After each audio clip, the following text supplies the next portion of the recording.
일본이 원조라고 자랑하는 라면 식당 도산이 잇따른다. 라면은 일본이 원조라면서 자부심으로 가득 찼던 일본에서 라면 식당의 도산이 급증하고 있습니다. 라면 식당의 도산은 과거 20년 동안 최고 수치라고 할 정도입니다. 10월 8일 제국데이터뱅크라는 매체에서는 라면 식당의 도산이 급증, 20년은 과거 최다 전망, 경쟁 격화로 어려움 선명하게 라는 제목의 기사로 그 심각성을 전달하고 있습니다. 간단하게 기사를 요약해 보겠습니다. 라면 음식점의 도산이 2020년 9월까지 34건 판명됐다. 9월까지의 누계로 30건을 넘은 것은 2000년 이후 처음으로 이 시점에서 과거 최다가 된 19년의 연간 36건의 건수에 필적할 기세다. 이 페이스가 계속되면 라면 식당의 도산은 과거 20년 중 최다를 경신하는 것이 확실하다. 특히 돼지뼈 라면의 후쿠오카 소재 나가하마 쇼군, 가나가와 소재 요코하마 가게 라면의 로카쿠야 본점 등 꾸준하게 팬에게 지지받아온 라면 음식점의 도산이 발생했다. 로카쿠야 본점은 2017년에 이미 폐점했지만 신 요코하마 라면 박물관의 출점과 컵라면을 출시함으로써 요코하마 가게 라면의 이름을 전국구로 한 유명 식당으로 알려지면서 SNS상에는 폐점을 아쉬워하는 많은 팬들의 댓글로 넘쳐났다. 최근에는 특히 SNS 발달 등으로 팬층이 확대되고 해외에서의 인지도도 높아진 것으로 인바운드 고객도 획득하는 등 순풍이 불고 있던 라면 업계. 한편으로 서너 개, 즉개면 등 음식점 중에서도 트렌드 변화가 특히 심한 업태이기도 하며 연이어 오픈하는 신규점과의 생존 경쟁이 격화됐다. 원재료비와 인건비의 상승 등 비용 상승에 대한 대응도 과제가 되고 있는 것 외에 근래에는 코로나 재난으로 인바운드 수요도 상실되고 있다. 이러한 환경에서 안정된 경영을 계속하는 것은 어렵고 신흥점, 명점을 불문하고 경영에 어려움을 겪는 사례가 끊이지 않고 있다. 라면 음식점의 도산 이유 중 상당수를 차지하는 것이 경쟁 업체와의 경쟁 격화였다. 경제산업성이 2016년에 정리한 경제 센서스 활동 조사에 따르면 라면 음식점의 수는 약 1만 8천 개소, 이 중 약 절반이 개인점이며 점포 수도 2012년의 조사보다 약 1000개소 증가했다. 결과적으로 타점과의 차별화를 할 수 없는 점포를 중심으로 경쟁이 치열해지면서 재방문 고객의 획득을 목적으로 한 할인 쿠폰의 발행 등 저가격 전략에 의한 차적 승부 소모전을 치르는 경우가 많다. 이러한 요인도 겹쳐 라면의 가격 자체도 지난 10년 동안 거의 변화하지 않았다. 총무성의 소매가격 물가 통계에서는 라면 중화소바 한 그릇당 가격은 2020년 8월 시점에서 523엔이었다. 10년 전의 가격 약 550엔에 비해 27엔 정도 떨어진 수준이며 가격 수준은 침체가 계속되고 있다.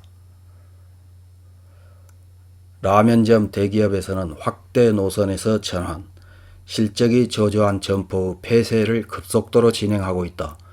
코라코에는 1월 실적이 저조한 점포 등 51개 점포의 폐점을 발표.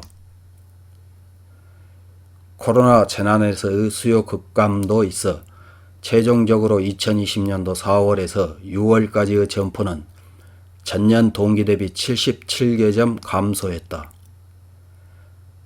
동해지방을 중심으로 라면 가게를 전개하는 스가키야는 21년 3월까지 홋쿠리쿠 등에서 약 30개 점포를 폐점.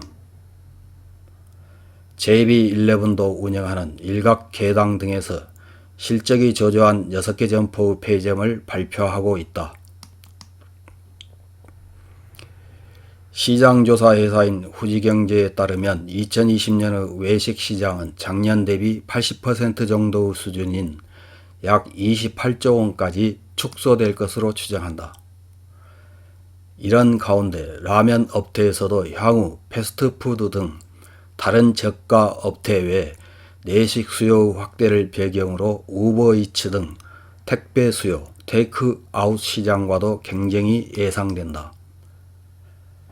따라서 앞으로 라면 식당의 경영에는 브랜드와 저가격성 이외에 출점의 마케팅 등 치밀한 전략이 과도한 경쟁을 회피하는 데 중요한 팩터가 된다.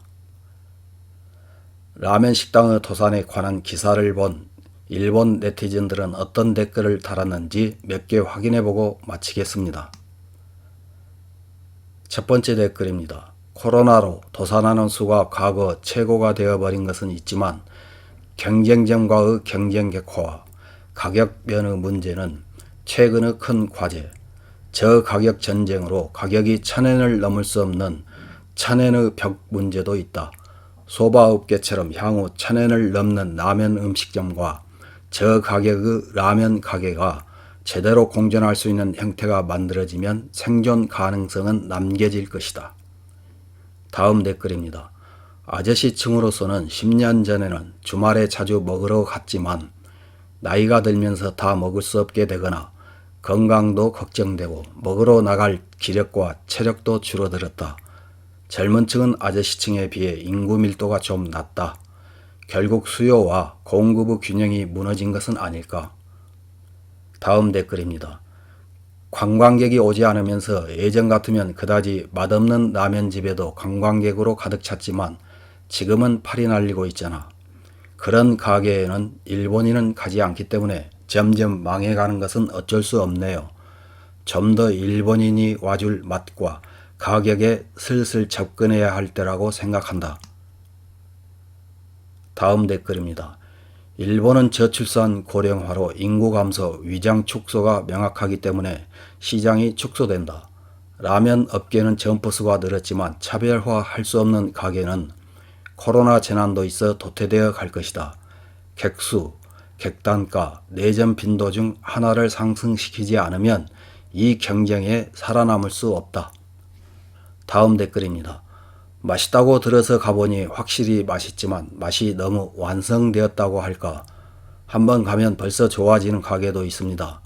세련된 취향의 한 그릇보다 여러 번 먹고 싶어지는 듯한 맛이 장사로서는 더 정답일 것이라고 생각합니다. 다음 댓글입니다. 역시 라면 한 그릇이 1,000엔 가까운 것은 비싸다고 생각해요. 재료를 좋은 것으로 사용하고 있었지만 서민들로서는 좀 어떨까 싶다. 좀 더 가성비 높게 해주었으면 좋겠네요. 다음 댓글입니다. 단지 자연 도태되고 있을 뿐 재방문이 적은 가게는 맛도 가게도 문제가 있다고 생각한다. 2대째가 되어 맛이 변하는 것도 노포점이다. 더러운 가게도 싫지만 리뉴얼하고 실패하는 점포도 많다. TV에서 화제의 가게라고 해서 가보면 실망할 거야.